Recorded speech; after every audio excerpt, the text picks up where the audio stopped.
সূরা আল ফালাক, সূরা নাস নাযিল করলেন। আচ্ছা, এখন কথা হলো জাদুতে আক্রান্ত হলে কি করতে হবে? প্রথম হলো আপনার রোগ হওয়ার আগে রোগের যাতে না হয় সেই ব্যবস্থা করতে হবে। সেই ব্যবস্থাপনা হলো সূরা আল ইখলাস, সূরা আল ফালাক, সূরা নাস। এগুলাকে কি সূরা বলা হয়? সূরাতুল মুআওযাযাত। এগুলা তাবিজের সূরা। এই তাবিজের সূরা সবসময় ব্যবহারের মধ্যে থাকতে হবে। আপনার 5 ওয়াক্ত সালাত, ফরজ সালাতের পরে যোহর, আসর, এশা হলো কয়বার করে? একবার করে। আর ফজর আর মাগরিবে 3 বার করে। সকালের জিকির, সন্ধ্যার জিকির কয়বার করে? 3 বার করে। ঘুমানোর সময় কয়বার? 3 বার। এই তাবিজ আপনার সার্বক্ষণিক 24 ঘন্টা ব্যবহারের মধ্যে থাকতে হবে। তাহলে আপনার আমার শরীরে ওই জাদুটা গ্রাস করবে না। এখন দেখা গেল এর পরেও কোনো কারণে জাদু গ্রাস করে ফেলছে শরীরে, তখন ওই জাদু প্রতিহত করার জন্য জাদুর ওস্তাদ লাগবে।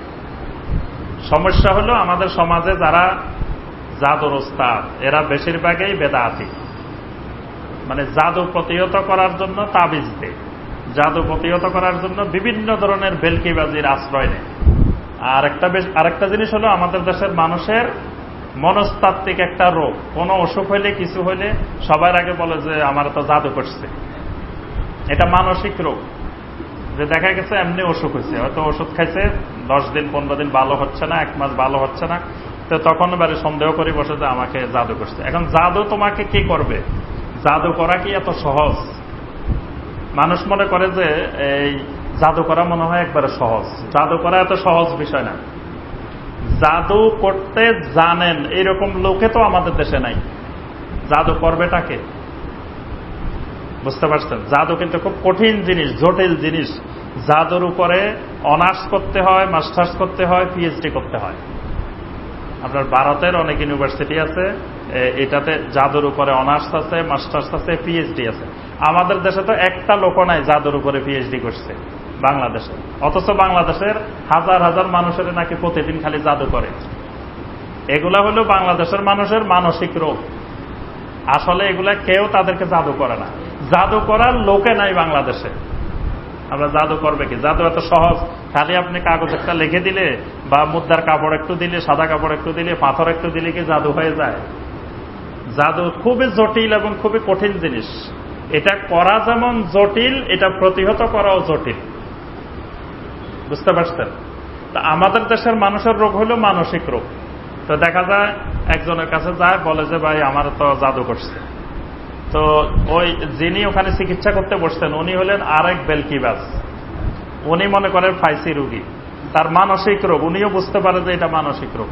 তখন বলে যে আপনার এটা লাগবে, ওইটা লাগবে, 20,000 টাকা আপনার হাদিয়া। বাস 20,000 টাকা দিল, উনি কিছু তদবির দিয়ে দিল। দেওয়ার পরে এই লোকের মানসিক অবস্থা যে আমার তো এগুলা সব দূর হয়ে গেছে, সে এমনি সুস্থ হয়ে গেছে। মাঝখান দিয়ে 20,000 টাকা দিতে হলো। সে এমনি সুস্থ, তার মানসিকভাবে সুস্থ, এমনি সুস্থ। আসলে তাকে কেউ জাদুও করে নাই, কিছুই করে না। তারপরে আমাদের দেশে বাটি চালা দেয়। বাটি চালা দেখছেন না? বাটি চালা দিয়ে ভিতরের থেকে ইয়া তোলে, তাবিজ তোলে, বিভিন্ন কিছু তোলে। হ্যাঁ, এবং আমি নিজে দেখেছি যে এক লোক মুখের মধ্যে তাবিজ নিয়ে এসে বাটি চালা দিছে। পরে আমি তাকায় রয়েছি কোন মুহূর্তে এটা মুখের থেকে বাইর করে। দেখেছি এক জায়গায় গিয়ে হঠাৎ করে মুখের থেকে দিয়ে বলতেছে যে এখানে এখানে আছে, এখানে আছে। আমি বললাম যে আপনি মুখের থেকে বাইর করলেন কি? এখন আর কোনো কথা বলে না, মুখের থেকে বাইর করে। তারপরে এখানে লুঙ্গির মধ্যে গুজায় রাখে। তো যাই, ওখানে পানির মধ্যে যা কয়েকটা জায়গা আছে, পুকুরের ঘাটে যাইব, চুলার মধ্যে যাইব, খাটের নিচে যাইব, এগুলো তাদের নির্ধারিত করা আছে। এগুলো হলো সব মানুষের সাথে বেলকিবাজি করা, ধোকাবাজি, প্রতারণা।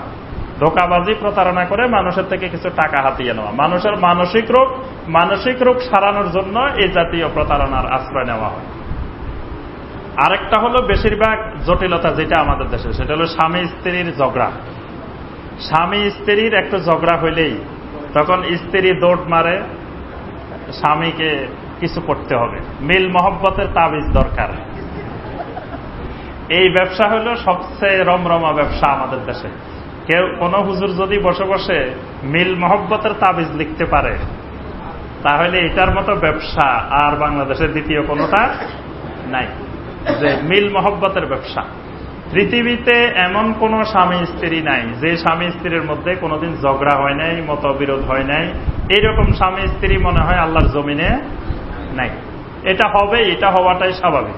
নবী সাল্লাল্লাহু আলাইহি সাল্লামের স্ত্রীদের সাথে পর্যন্ত নবী সাল্লাল্লাহু আলাইহি সাল্লামের ঝগড়া বিবাদ হয়েছে, হয় নাই? তাই যেই ঘর জান্নাতি ঘর, যেই ঘরের মহিলাগুলো উম্মাহাতুল মুমিনিন, সারা দুনিয়ার কোটি কোটি মুমিনের মা, যারা সবাই বলা যায় জান্নাতের সার্টিফিকেট প্রাপ্ত মহিলা, যেই ঘরে আল্লাহ রাসূল সাল্লাল্লাহু আলাইহি ওয়াসাল্লামের মতো রাসূল তারা সচক্ষে সশরীরে যারা পেয়েছে, একই বিছানায় যারা পেয়েছে রাসূলকে, সেই ঘরেও ঝগড়াঝাটি হয়েছে। তাহলে আর অন্য ঘরের কথা তো আর প্রশ্নই নেই। তাহলে স্বামী স্ত্রীর ঝগড়াঝাটি হবে, এটা স্বাভাবিক। কিন্তু হইলেই দেখা যায় যে এই মহব্বতের তাবিজ তোমারের জন্য আমাদের দেশে দৌড়াদৌড়ি। আবার স্বামীর যদি একটু অসুখ হইতে পারে, তখন স্বামীর মা, তারপরে ভাই সবাই বলে যে বউ এই কাজ করছে, বউয়ে তাবিজ তোমার করছে, চিনি বড়া খাওয়াই দিছে। চিনি বড়া মহব্বতের জন্য খাওয়াইছে, চিনি পড়ায় উল্টা রিয়াকশন করছে, মানে মহব্বতের জায়গায় শত্রুতা বেড়ে গেছে। তারপরে কেউ বলে যে মানে বউয়ের উপরে সন্দেহ, সব সন্দেহ যে ছেলের বউ কাজ করছে। বিশেষ করে আমাদের এলাকায় খুব বেশি। আমাদের এলাকায় তো ছেলেরা সব বিদেশ থাকে, তো বিদেশ থেকে ধরেন 2 বছর পরে আসে, আসার পরে যদি ছেলের কোনো কারণে একটু অসুস্থ হইতে পারে, বাস সাথে সাথে ছেলের মা বাবা সবাই মিলে এই বউ এই কাজ করে দিছে, সর্বনাশ, আমার ছেলেরে চিনি বড়া খাওয়াই দিছে, জাদু করে দিছে। আর কিছু কবিরাজ বসে থাকে, যখনে যাবে যে মহিলা যায় বললে যে হুজুর একটু দেখেন তো আমার ছেলের তো বিদেশ থেকে আসছে, অসুখ হয়েছে। হ্যাঁ, আপনার ছেলের এক মহিলা খাওয়াই দিছে, নাম বলবে না কে খাওয়াইছে, যে এক মহিলা খাওয়াই দিছে, মানে হেরা বুঝবে যে ছেলের বউ খাওয়াইছে। সেও নাম না বলে পরোক্ষভাবে বুঝাচ্ছে যে ছেলের বউ এই কাজ করে দিছে। বুঝতে পারছেন? মানে কিচ্ছু হয় নাই, কিন্তু সে টাকা নেওয়ার জন্য বলতেছে যে এই কাজ। একজন আমাদের দেশে এই কবিরাজের ব্যবসায়ী যারা, তাদের মধ্যে এক বড় ব্যবসায়ী হল জিনের ব্যবসা। যে অনেকে বুঝাতে চায় যে আমার সাথে জিন আছে, জিন দিয়ে আমি এসব কাজ করে থাকি, তাবিজ দিয়ে আসি, তাবিজ উঠাই নিয়ে আসি। তো এরকম এক জিনের উস্তাদ, জিন দিয়ে তাবিজ তোলে, জিন দিয়ে নিয়ে আসে। তো একবার আমাদের এলাকায় ওই জিনের উস্তাদের কাছে আমরা গেলাম, গিয়ে বললাম যে আচ্ছা আমার মামা অসুস্থ, দেখেন তো কি হয়েছে। তো ঠিক একই চিকিৎসা। দেখি যে উনি একটা কিতাব বের করছে, কিতাবটা হলো আরবি গ্রামারের বই, আরবি গ্রামারের ফার্সি বই, সে পুরানা আমলের বই। তো ওইটা তো সাধারণ মানুষ দেখলে বুঝবে না এটা কি। আমি দেখেই বুঝে গেলাম যে এটা তো নাহর বই, ফার্সি বই, নাহর বই বের করছে। আচ্ছা, নাহর বই বের করে এবার জিজ্ঞেস করলো নাম কি, নাম এটা, বাপের নাম এটা, মার নাম এটা। আচ্ছা, এখান থেকে না বইয়ের মধ্যে যে কথাটা নাই এইরকম একটা জিনিস সে পড়ল, আন্দাজি, মানে আন্দাজি একটা জিনিস সে পড়লো। পরে বলতেছে যে হ্যাঁ আপনার তো সর্বনাশ, আপনার এক মহিলা আপনারা তাবিজ করে দিচ্ছে, আপনার ঘরের মধ্যে 5টা তাবিজ আছে, এই তাবিজ জিন দিয়ে নিয়ে আসতে হবে, তো আপনার 10,000 টাকা লাগবে। আচ্ছা ঠিক আছে। তা আমি বললাম যে 10,000 টাকা না, আপনি 20,000 টাকা দিব আপনাকে ওই তাবিজ নিয়ে আসার পরে। তা আগে একটা কাজ করেন, আমি ওই ঘরের মধ্যে আপনি যেখানে বলেন সেখানে একটা জিনিস রাখবো, আপনার জিনকে দিয়ে ওই জিনিসটা নিয়ে আসবেন, আগের দিন নিয়ে আসবেন, পরে তাবিজ তুলিয়েন। আজকে নিয়ে আসবেন, কালকে তাবিজ তোলেন। তো আমি রাখবো ঘরের মধ্যে, সকালবেলায় আপনি আমাকে জিনিসটা বুঝাই দিবেন, তাহলে আমি বুঝবো যে আপনার জিনে ঠিক মতো কাজ করতেছে। না হয় বুঝবো কিভাবে আপনার জিন যে নিয়ে আসছে, না আপনি বানাইছেন না কে নিয়ে আসছে। উনি বলে যে আরে হুজুর কি বলেন, এটা তো একবারে সহজ। ঠিক আছে আপনি রাখবেন। এবার আমাকে কিছু শর্ত সারাইত দিল যে আপনি যে জায়গায় রাখবেন এই জায়গায় সুন্দর করে লেপে টেপে পরিষ্কার করে দিবেন, কোন মহিলা ওখান দিয়ে যাতায়াত করতে পারবে না। আচ্ছা ঠিক আছে। আমি বললাম যে মহিলাদের জন্য ওখান দিয়ে 144 দ্বারা জারি করে দিব যে কোন মহিলা ওই আশেপাশে, ওই রুমের আশেপাশে যেতে পারবে না। তারপরে ওখানে পরিষ্কার পরিচ্ছন্ন করা হবে, তারপরে কয় একটা কোরআন শরীফ রাখবেন। আচ্ছা ঠিক আছে, কোরআন শরীফও রাখবেন। মানে জিন অপবিত্র জায়গায় যাবে না, একবারে পবিত্র হইতে হবে। তাবিজান বোঝে ওই সময় জিন যাবে কিভাবে? ওই সময় তো আর পবিত্র অপবিত্র লাগতেছে না। যা যা শর্ত দিচ্ছে সব শর্ত দিয়ে বলল যে আপনি ওই বুধবারে রাখে দিবেন, রাতে 2টা-3টার সময় আমার জিন যাই নিয়ে আসবে। বাস আমি অপেক্ষা করতেছি যে জিন আসবে, জিনের সাথে একটু কথাও বলবো, দেখবো, আর জিন এটা নিবে, তাহলে জীবনে বিশাল অভিজ্ঞতা হলো। এখন সবাই তো ভয় পাইতেছে, আমাকে আবার জিনে কি করে না কি করে। ও বাবা, এই ঘরের কাছে কিনারে যাইস না, দূরে থাক, জিনে আবার তোরে কি করে না। আমি কেন জিনে যাই করুক, আমি একবার জিন দেখবো কিভাবে নিতেছে। বসে আছি, জিনের কোনো খবর নাই। সকালবেলায় গেলাম যে কই আমার ওই জিনিসটা আনছে কিনা হুজুরে। কয় আরে কালকে তো আমি অসুস্থ ছিলাম, জিন ইয়া করতে পারি নাই, হাজিরে মিলাইতে পারি নাই। আচ্ছা ঠিক আছে। পরে এইভাবে উনি 10-15টা তারিখ দিচ্ছে, ওই পর্যন্ত উনি হাজিরা মিলাইতে পারে নাই। বুঝতে পারছেন? এগুলা হলো মানে 100% ভেলকিবাজি, মিথ্যা। এই জিনের কথা বলে, জাদুর কথা বলে, এই কথা বলে, সেই কথা বলে, এগুলা মানুষের সাথে কিছু টাকা পয়সা কালেকশন করা, মানে এগুলো একটা ব্যবসার পাপ বসানো। এগুলোই হলো মানে জাদুর নামে। জাদু এত সহজ বিষয় না, জাদুর উপরে ব্যাপক পড়াশোনা করতে হয়, তারপরে যা জাদু করতে পারে। আপনার একটা সুস্থ স্বাভাবিক মানুষকে আপনি জাদুর মাধ্যমে অসুস্থ করবেন, এটা এত সহজ বিষয় না। বুঝতে পারছেন? এই জন্য এটার উপরে অনার্স, মাস্টার্স, পিএইচডি করে আসতে হয় আপনি জাদু করার জন্য। গভীর পড়াশোনা করতে হয়, জাদু অনেক কঠিন জিনিস। সুতরাং আমাদের দেশে জাদু করাও হয় না, জাদু প্রতিহতও হয় না। জাদুর নামে যা কিছু হয় সেগুলো মানে মিথ্যা, প্রতারণা, ধোঁকা। তবে জাদু হক, জাদুকে বিশ্বাস করতে হবে। আবার জাদুকে যদি বলতে না, জাদু নামে কিছু নেই। কিছু লোকের বেলকিবাজি দেখে আপনি যদি মনে করেন যে না জাদুই নাই, তাহলে ঈমান চলে যাবে। জাদু হক, কারণ জাদু কোরআনে কারিমের এই সূরা আল বাকারার 102 নম্বর আয়াত, এটা দ্বারা স্বীকৃত। আবার নবী সাল্লাল্লাহু আলাইহি ওয়াসাল্লামকে জাদু করেছেন, এটা তো হাদিস দ্বারা স্বীকৃত। আবার সূরা আল ফালাকের মধ্যে ওয়ামিন শাররিন নাফাসাতি ফিল উকাদ, গিরার মধ্যে ফুৎকারকারিনীর অনিষ্টতা থেকে। এই গিরার মধ্যে ফুৎকার বলতে জাদুকেই বোঝানো হয়েছে। এখানে আল্লাহ সুবহানাহু ওয়া তাআলা ইহুদিদের যে ধারণাটা ছিল যে এই জাদু শিক্ষা দিয়েছে জিবরিল আর মিকাইল আলাইহিস সালাম, আর সুলাইমান আলাইহিস সালামের সাথে জাদুর একটা সম্পর্ক আছে। আল্লাহ পাক এই কথাটা প্রতিবাদ করে আল্লাহ পাক বললেন সুলাইমান আলাইহিস সালামের সাথে জাদুর কোনো সম্পর্ক নাই, জিবরাইল মিকাইলের সাথে কোনো সম্পর্ক নাই, বরং এটা শয়তানের আবিষ্কার, আর এটা সম্পূর্ণরূপে একটা কুফরি। আল্লাহ পাক ইরশাদ করেন ওয়াত্তাবাউ মা তাতলু শায়াতিনু আলা মুলকি সুলাইমান, ওয়াত্তাবাউ মা তাতলু শায়াতিন, শয়তানেরা যেই জিনিসগুলো আবৃত্তি করত, তেলাওয়াত করত, ওয়াত্তাবাউ, এই ইহুদিরা সেই জিনিসগুলোরই ইত্তেবা করতেছে, সেই জিনিসগুলোর অনুসরণ করছে। আলা মুলকে সুলাইমান, সুলাইমান আলাইহিস সালামের রাজত্বকালে, সুলাইমান আলাইহিস সালামের রাজত্বকালে শয়তানেরা যেই জিনিসগুলো বের করেছিল সেইগুলোরই ইত্তেবা করতেছে এই ইহুদিরা। ওয়ামা কাফারা সুলাইমান, আল্লাহ পাক স্পষ্ট করে দিলেন ওয়ামা কাফারা সুলাইমান, সুলাইমান কোন ধরনের কুফরি করেননি। ওয়ালাকিন্নাশ শায়াতিন কাফারু, কুফরিটা করেছে কারা? শায়াতিন, শয়তানেরাই কুফরি করেছে। ইউআল্লিমুনান নাসাস সিহরা, কুফরিটা কিভাবে করলো শয়তান? ইউআল্লিমুনান নাসাস সিহরা, তারা মানুষদেরকে জাদুবিদ্যা শিক্ষা দিত, জাদুবিদ্যার তালিম দিত। এই তালিম দেওয়ার মাধ্যমে শয়তানেরা কুফরি করেছে, অর্থাৎ জাদুটা একটা কুফরি। ওয়ামা উনজিলা আলাল মালাকাইন, এখানে এই বাক্যটার অর্থ করতে গিয়ে একটা ভুল অর্থের শিকার আমরা আমাদের দেশের লোকেরা।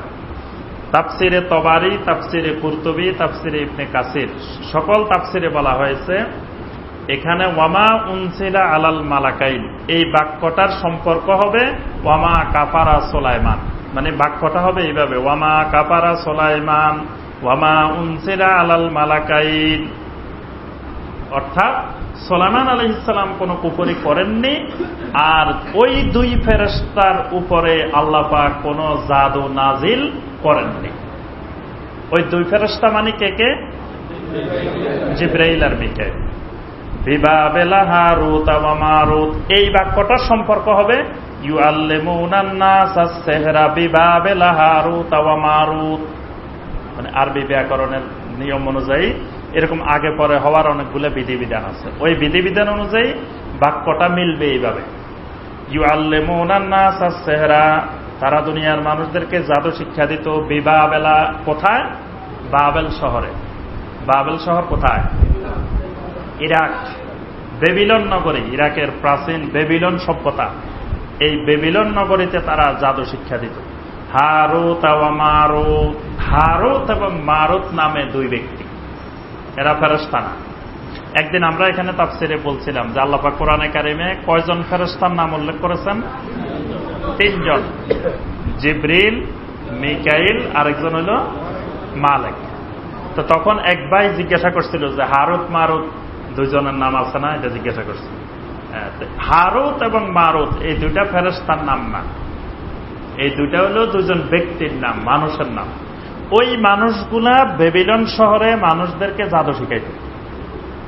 তবে এই মানুষগুলোর একটা বৈশিষ্ট্য ছিল, জাদু শেখানোর সময় তারা বলে দিত যে এই জিনিসটা যে আমি তোমাদেরকে শিখাইতেছি বা তোমরা শিখতে আসছো, এটা কিন্তু কুফরি, খবরদার কুফরি করিও না। তো মানুষ বলতো যে কুফরি হইলে কুফরি, তাও আমি শিখব। বুঝতে পারছেন? যেমন আমাদের দেশে দেখবেন যে ওই যে বেলকিবাজদের কাছে যখন যাবেন, প্রতারক ধোঁকাবাজ যারা এই জাদুর ব্যবসা করে, তারা বলবে যে, যারা তাবিজের ব্যবসা করে, এরা বলবে যে আমার করার কিচ্ছু ক্ষমতা নাই, ক্ষমতা সব আল্লাহর, উপরওয়ালার। হিন্দুর কাছেও যাবেন, হিন্দুও দেখাইব এদিকে যে ক্ষমতা সব উপরওয়ালার। আপনি তো বলবেন যে না, এই লোক তো ভালো কথাই বলছে, সব তো করবো আল্লাহ। মানে আপনাকে খাওয়ানোর জন্য, বিশ্বাস করানোর জন্য আল্লাহকে ব্যবহার করবে। বলবে যে আচ্ছা, আল্লাহ যদি এই আমার এটা ঠিক করে, সবকিছু করে, তা সেই আল্লাহ তো নিষেধ করছেন আমার তাবিজ দিতে। আপনার যদি ওই আল্লাহর উপরে বিশ্বাস থাকে, তা আপনি আমার তাবিজ দিচ্ছেন কেন? আবার সেই আল্লাহর উপরে যদি বিশ্বাস থাকে, তা আপনি হিন্দু থাকছেন কেন? আপনি সেই আল্লাহর কথা মানতেছেন না কেন? অর্থাৎ এখানে ওই উপরওয়ালার কথা বলি আমাকে নরম করার জন্য, যে আমার থেকে টাকা বের করার জন্য, আমাকে ব্যবসার ফাঁদে ফালানোর জন্যই বলতেছে যে ওই উপরওয়ালা সব করবে, উপরওয়ালা আল্লাহ করবে। তো ঠিক এই হারুত আর মারুতও তাদেরকে বলতো যে খবরদার জাদু শিখিও না। ওয়ামা ইউআল্লিমান মিন আহাদিন, তারা দুইজনে এমন কোন মানুষকে শিক্ষা দিত না, হাত্তা ইয়াকুলা ইন্নামা নাহনু ফিতনাতুন, যতক্ষণ না তারা এই কথা বলে দিতেন ইন্নামা নাহনু ফিতনাতুন, আমরা তো পরীক্ষা স্বরূপ, পালা তাকফুর, খবরদার জাদু শিখে কুফরি করিও না। ফায়াতাআল্লামুনা মিনহুমা মা ইউফাররিকুনা বিহি বাইনাল মারই ওয়া যাওজিহি। দেখেন একটি গুরুত্বপূর্ণ বাক্য আল্লাহ পাক এখানে উল্লেখ করেছেন, যে মানুষেরা এসে তাদের কাছে বলতো যে ভাই আমাদেরকে কিছু শিখাইও না, একটা জিনিস শিখাও, সেটা হলো স্বামী স্ত্রীর মধ্যে কিভাবে ঝগড়া লাগাই দেওয়া যায়, স্বামী স্ত্রীর মধ্যে কিভাবে বিচ্ছেদ ঘটানো যায়, ওই জাদুটা শিখাই দাও। দেখেন অন্য জাদু শিখতে চাইতো না, এটাই গুরুত্বপূর্ণ, যে স্বামী স্ত্রীর মধ্যে ঝগড়া লাগাই দেওয়া, কারণ এটা ভালো ব্যবসা। যে জাদু দিয়ে যদি ঝগড়া লাগাই দিতে পারে, আবার যখন স্বামী স্ত্রী দৌড়াই আসবে তখন আবার চিকিৎসা করতে পারবে, যে আবার বলবে যে ঠিক আছে তোমাদের এই ঝগড়াঝাটি সবকিছু মিলমিশ মহব্বতের তাবিজ দিয়ে দিব। তো এই সেই সুলাইমান আলাইহিস সালামের যুগে দেখেন, আজ থেকে হাজার হাজার বছর আগে, সেই আমলেও এই স্বামী স্ত্রীর বিচ্ছেদ ঘটানোর জন্য তাবিজের ব্যবহার, জাদুর ব্যবহার। ওয়ামা হুম বিদারিনা বিহি মিন আহাদিন ইল্লা বিইজনিল্লাহ। রাব্বুল আলামিন বলেন, শোনো, যত জাদু যত কিছুই হোক, সেটি ততক্ষণ পর্যন্ত কারো কোনো ক্ষতি করতে পারবে না ইল্লা বিইজনিল্লাহ, আল্লাহর অনুমতি ব্যতীত। আপনাকে জাদু করুক, যাই করুক, যতক্ষণ আল্লাহর অনুমতি না আসবে ততক্ষণ ওই জাদু আপনার শরীরে কাজ করবে না। তাহলে জাদু যে কাজ করবে, এটা আল্লাহর অনুমতি ক্রমেই কাজ করবে। আপনি যে ওষুধ খান, ওষুধে কাজ করে কার হুকুমে? আল্লাহর হুকুমে। দেখবেন যে আপনার রোগও ঠিক আছে, ওষুধও ঠিক আছে, সব ঠিক আছে, কিন্তু তারপরে আপনার রোগ ভালো হচ্ছে না। তার অর্থ হল ওই ওষুধ যে কাজ করবে আপনার শরীরে, আল্লাহ পাক সে কাজ করার অনুমতি দেন নাই। তো এই জাদুটাও আল্লাহ পাক বলতেছেন ওয়ামা হুম বিদারিনা বিহি মিন আহাদিন ইল্লা বিইজনিল্লাহ, এই জাদুও কোনো মানুষের ক্ষতি করতে পারে না ইল্লা বিইজনিল্লাহ, আল্লাহর অনুমতি ছাড়া। ওয়া ইয়াতাআল্লামুনা মা ইয়াদুররুহুম ওয়া লা ইয়ানফাউহুম, তারা এমন এক জিনিস শিক্ষা গ্রহণ করলো যে জিনিস তাদের কোনো ক্ষতিও করে না, কোনো উপকারও করে না।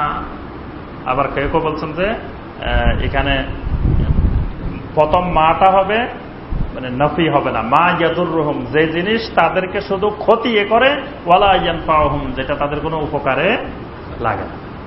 এজন্য দেখবেন ওই যে এসব ব্যবসায়ী প্রতারকদের কাছে গেলে বলবে যে আপনার যে জিনিস এটা তো ভালোর জন্য করছিল, কিন্তু এটা ক্ষতি হয়ে গেছে, এটা আর দূর করা যাবে না।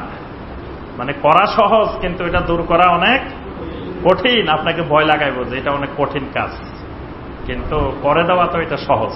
তা আল্লাহ পাক বলতেছেন তারা এমন একটা জিনিস শিখলো যে জিনিস শুধু তাদের ক্ষতি করে, ওয়ালা ইয়ানফাউহুম, তাদের কোনো উপকার করে না।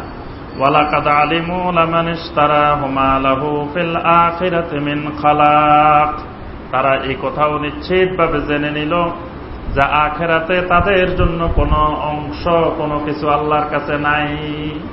তারা তাদের মালের বিনিময়ে এমন এক জিনিস কিনে নিছে যে আখিরাতে তাদের জন্য কোনো অংশই নেই। মানে এই কুফরি যারা করবে, কোনো মানুষকে জাদু করবে, তাদের আখিরাতে আর কোনো অংশই নাই।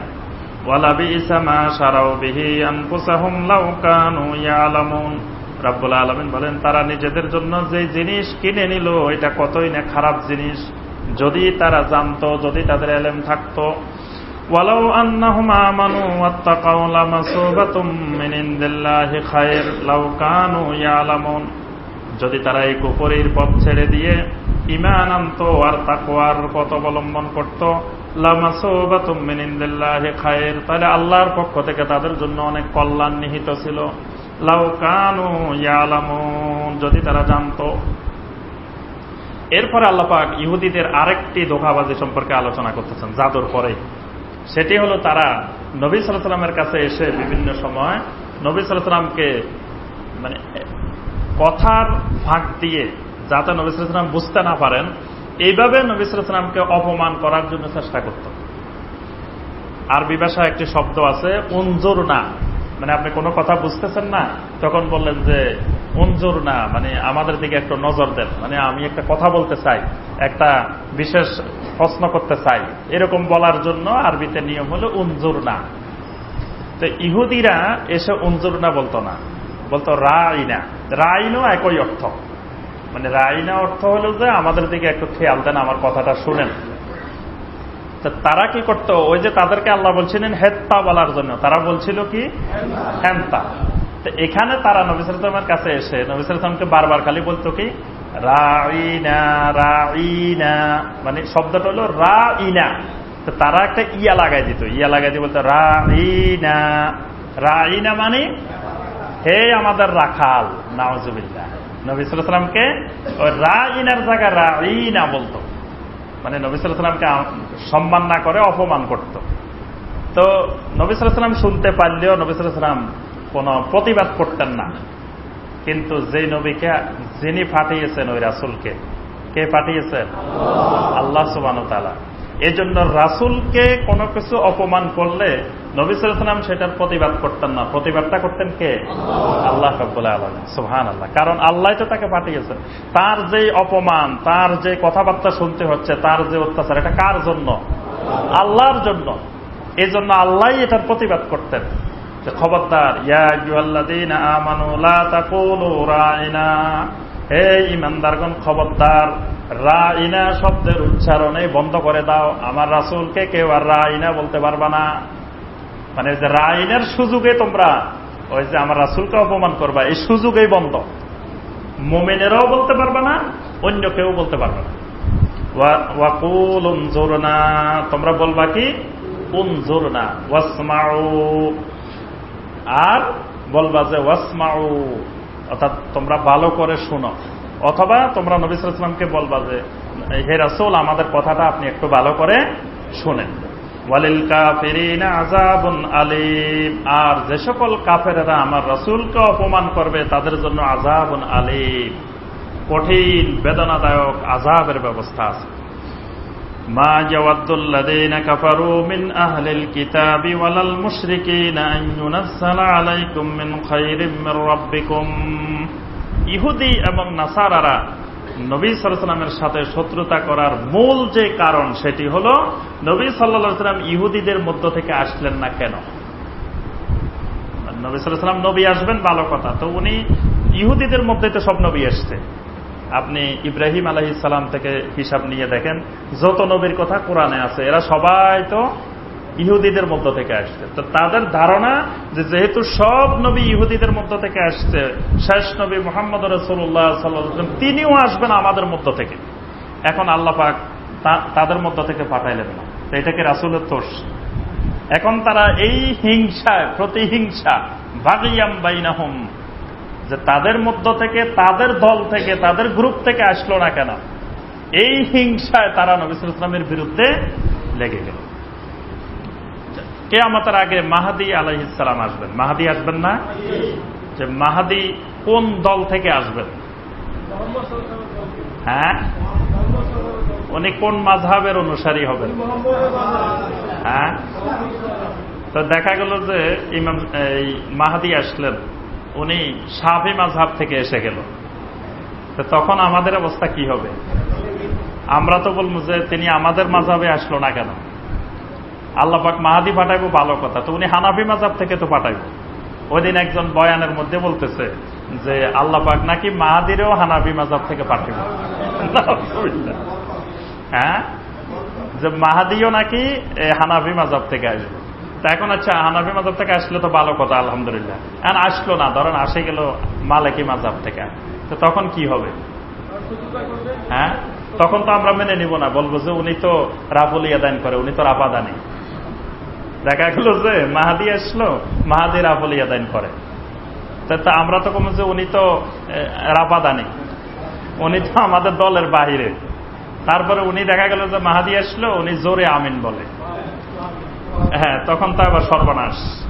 তা এখন কথা হলো যে আল্লাহ রাসূল সাল্লাল্লাহু আলাইহি ওয়াসাল্লাম আসবেন, ইহুদিদের ধারণা ছিল ইহুদিদের মধ্য থেকে আসবেন, কিন্তু ইহুদিদের মধ্য থেকে আসলো না। আল্লাহ পাক সেই কথাটার জবাব দিচ্ছেন, মা ইয়াওয়াদ্দুল্লাযীনা কাফারু মিন আহলিল কিতাবি ওয়াল মুশরিকিন আন ইউনাজ্জালা আলাইকুম মিন খায়রিম মির রাব্বিকুম। আহলে কিতাবদের মধ্য থেকে যারা কুফরি করে এবং মুশরিকদের মধ্য থেকেও যারা কাফের হয়েছে, তারা সবসময় এই আকাঙ্ক্ষা পোষণ করত, আন ইউনাজ্জালা আলাইকুম মিন খায়রিম মির রাব্বিকুম, তোমাদের রবের পক্ষ থেকে কোনো কল্যাণ আসলে, ভালো কিছু আসলে সেটা তাদের উপরেই আসবে।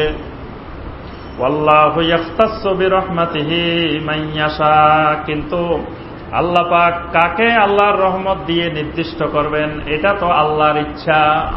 মান ইয়াশা, আল্লাহ পাক যাকে ইচ্ছা করবেন তাকেই তো আল্লাহ রহমত দিয়ে নির্দিষ্ট করবেন। মানে আল্লাহ পাক কাকে নবী বানাবেন, কাকে রাসূল বানাবেন, কাকে কোথায় পাঠাবেন, এটা তো আল্লাহ নির্ধারণ করেন। ওয়াল্লাহু যুল ফাদলিল আযীম, আল্লাহ পাক হলেন মহা অনুগ্রহশীল।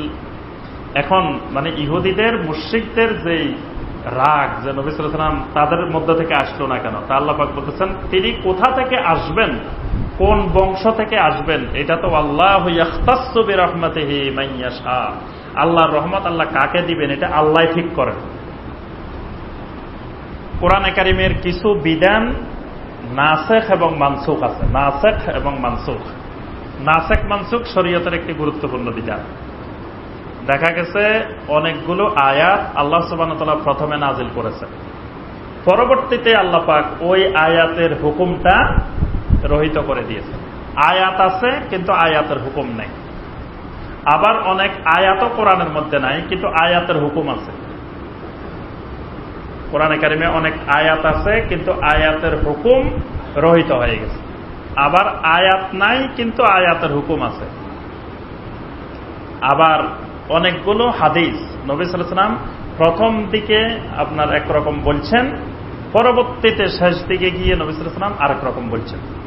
মানে আগেরটাকে মানসুখ করে দিয়েছে। এরকম অসংখ্য আয়াত আছে, হাদিস আছে। এটা হলো নাসিখ মানসুখ। প্রথমটাকে বলা হয় মানসুখ, শেষেরটাকে বলা হয় নাসিখ।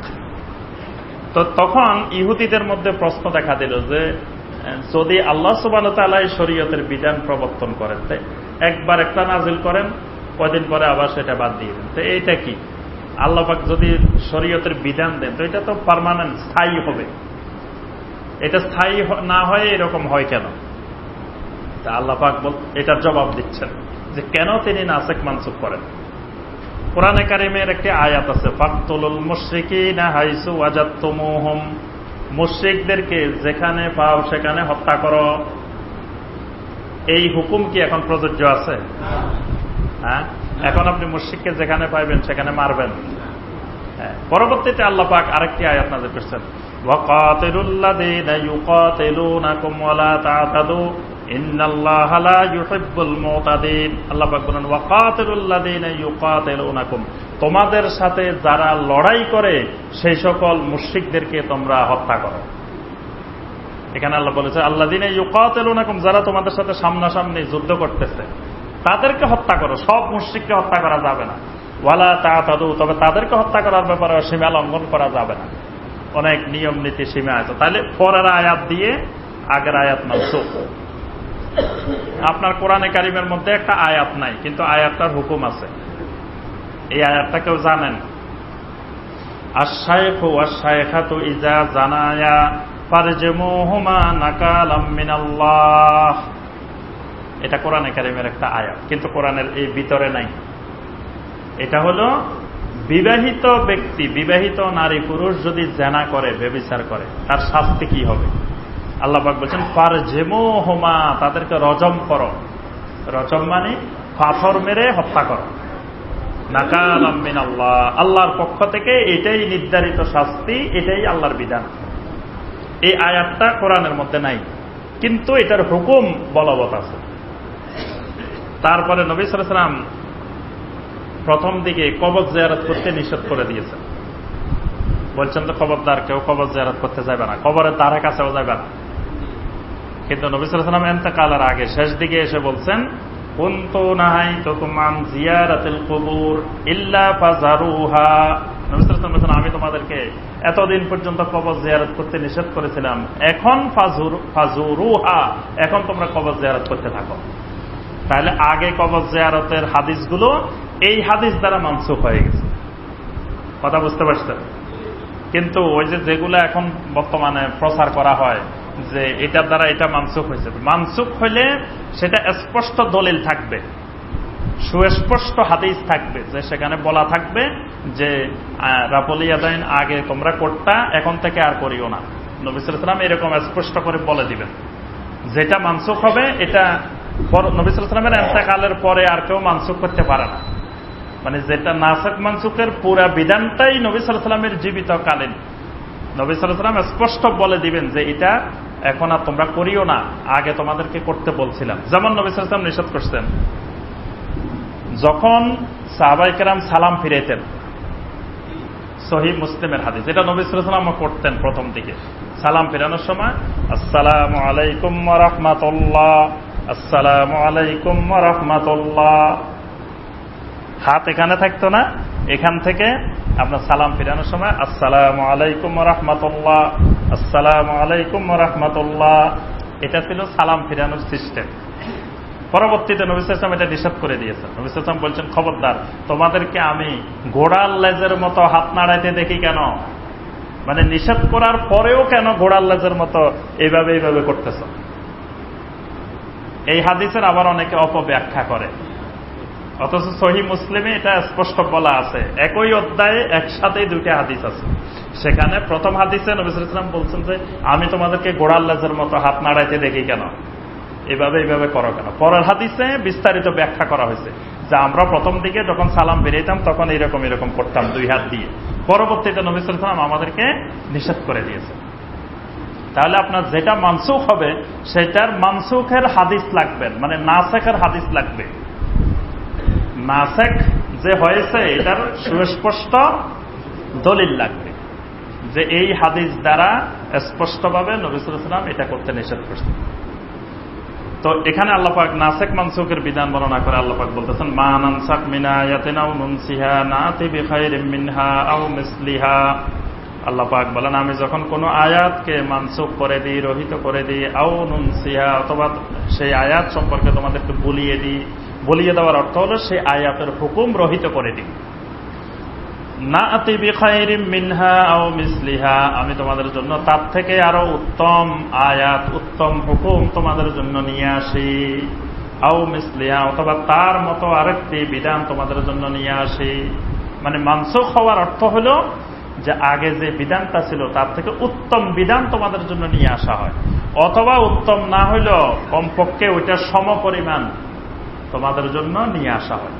আলাম তা'লাম আন্নাল্লাহা আলা কুল্লি শাইইন কাদির, তোমরা কি জানো না আল্লাহ রাব্বুল আলামিন সব কিছুর উপরে শক্তিমান। আলাম তা'লাম আন্নাল্লাহা লাহু মুলকুস সামাওয়াতি ওয়াল আরদ, এই কথাও কি তোমাদের জানা নেই আসমান জমিনের রাজত্ব মালিকানা একমাত্র আল্লাহর। ওয়া মা লাকুম মিন দুনিল্লাহি মিন ওয়ালিয়্যিন ওয়ালা নাসীর, আল্লাহ ব্যতীত তোমাদের জন্য কোনো ওয়ালি, কোন অভিভাবক, কোন সাহায্যকারী মুমিনের জন্য আর নেই। আম তুরিদুনা আন তাসালু রাসূলাকুম কামা সুইলা মূসা মিন ক্বাবল ওয়া মান ইয়াতাবাদ্দালিল কুফরা বিল ঈমান ফাকাদ দাল্লা সাওয়া'আস সাবিল। বনি ইসরাইলের ইহুদিদের আরেকটি বদ অভ্যাস ছিল, যখন নবী রাসূল তাদেরকে কোনো কথা বলতেন তখন তারা শুধু প্রশ্ন করত যে এটা এমনে না হয় এমনে হইলে কি হবে, এমনে না হয় এমনে না হইলে কি হবে। মানে বিভিন্ন রকমের প্রশ্নে তারা নবী রাসূলদেরকে জর্জরিত করত। যেমন গাভী জবাই করতে বলছেন, তখন বলে যে গাভীর রং কি হবে, বয়স কি হবে, কি রকম হবে, বিভিন্ন রকমের প্রশ্ন। তা নবী সাল্লাল্লাহু আলাইহি ওয়াসাল্লাম যখন প্রথম দিকে এরকম কোন হাদিস বর্ণনা করতেন তখন অনেক সাহাবী না বুঝে প্রশ্ন করে উঠত। তখন নবী সাল্লাল্লাহু আলাইহি ওয়াসাল্লাম এটাকে নিষেধ করলেন, আর আল্লাহ পাক আয়াত নাজিল করেই এটাকে নিষেধ করে দিলেন। নবী সাল্লাল্লাহু আলাইহি ওয়াসাল্লাম বলেন, ইয়া আইয়ুহান নাস ইন্নাল্লাহা কাদ ফারাদা আলাইকুমুল হাজ্জা ফাহাজ্জু, আল্লাহ তোমাদের উপরে হজ ফরজ করছেন, তোমরা হজ করো। এক সাহাবী উঠে বললেন, আকুল্লু আমিন ইয়া রাসূলুল্লাহ, প্রতি বছর কি হজ করতে হবে? তিনবার বলছেন, নবী সাল্লাল্লাহু আলাইহি ওয়াসাল্লাম জবাব দেন নাই। তৃতীয়বারের পরে নবী সাল্লাল্লাহু আলাইহি ওয়াসাল্লাম বললেন, শোনো, লাউ কুলতু নাম লাওয়াজাবাত ওয়ালাম্মা ইসতাতাতুম, আমি যদি তোমার প্রশ্নের জবাবে বলি নাম, যদি বলি যে হ্যাঁ, তাহলে প্রতি বছর হজ করা তোমাদের উপরে ফরজ হয়ে যাবে। ওয়ালাম্মা ইসতাতাতুম, অথচ তোমরা পারবে না। তো তোমরা প্রশ্ন করো কেন? তোমাদের পূর্বের জাতিগুলো ধ্বংস হয়ে গেছে বিকাসরাতে সুয়ালিহিম, বেশি বেশি প্রশ্ন করার কারণে। এই জন্য নবী সাল্লাল্লাহু আলাইহি ওয়াসাল্লাম সাহাবীদেরকে নিষেধ করেছেন। আল্লাহ পাকও আয়াত নাযিল করে বলতেছেন, আম তুরিদুনা আন তাসালু রাসূলাকুম, তোমরা কি তোমাদের রাসূলকে এমন কোন বিষয় প্রশ্ন করতে চাও, কামা সুইলা মূসা মিন ক্বাবলু, যেমনিভাবে ইতিপূর্বে মূসাকে প্রশ্ন করা হইতো। ওয়া মান ইয়াতাবাদ্দালিল কুফরা বিল ঈমান ফাকাদ দাল্লা সাওয়া'আস সাবিল, যে ব্যক্তি ঈমানের পরিবর্তে কুফরি গ্রহণ করে সেই হকের রাস্তা থেকে, সোজা রাস্তা থেকে অনেক দূরে চলে গিয়েছে।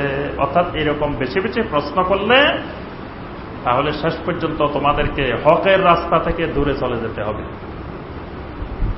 ওয়াদ্দা কাসীরুম মিন আহলিল কিতাবি লাউ ইয়ারুদ্দুনাকুম মিন বাদি ঈমানিকুম কুফফারা, আহলে কিতাবদের অনেকেই পছন্দ করত যে একজন মানুষ ঈমান আনার পরে সে যেন আবার কুফরের দিকে ফিরে যায়।